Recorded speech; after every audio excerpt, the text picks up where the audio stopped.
When people apply civil disobedience in an organized manner in forms of campaigns, it's very important that we are building on the existing knowledge, and that people are trained, organized in smaller groups, and that this is built on the tactical creativity and knowledge of and experiences from earlier campaigns.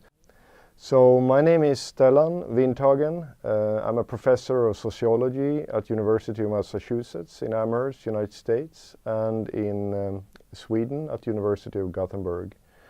I'm also, since many decades, an activist and have done a lot of civil disobedience myself.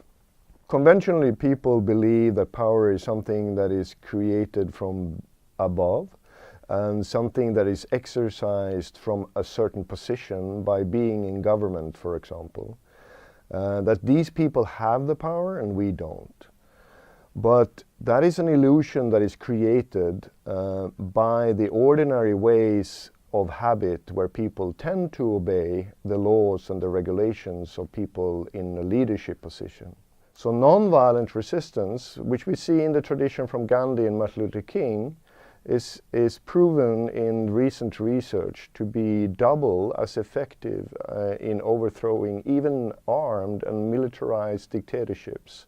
Movements need to create an understanding and sympathy for what they're fighting for, and a massive participation. If they are united in their disobedience, then those in power need to find an agreement with ordinary citizens and workers, meaning massive strikes, massive civil disobedience, protests, boycotts, occupations by ordinary citizens is actually much more of a powerful resistance. The first time I participated in a civil disobedience activity was in northern Germany. It was an action against the nuclear waste transport to Gorleben. I think I was 18 or 19 years old. Together with me, almost 5,000 people decided to do a non-violent rail blockade, and I really believe that so many normal people, young and old, decided to do this activity because it was a non-violent action. And of course, because we wanted to fight for our human rights and for the environment. After sitting on the rail for 15 hours, the police did an announcement and informed us about the legal consequences that we would face if we decided at that very moment to stay at the rail and to continue with our activity. I started to stay because this activity was so important to me and because I really wanted to fight against nuclear energy and the nuclear waste transport to Gorleben. After the third warning, the police started with an arrestment.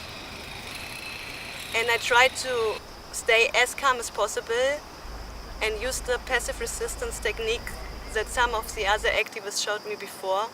And I was making my body really heavy and tried to make it as difficult as possible for the police to arrest me. It was the first time that I was experiencing violence from the police coming to me, which was a really difficult moment for me because I never had such an experience like that, and I felt not powerless, but helpless, let's say, and unjust as they were kicking me while I was lying on the ground. The image that we created was not an image of crazy activists. It was an image of normal people fighting for their human rights, fighting for the environment, and even though we disobeyed our government, it didn't feel like we were breaking the law.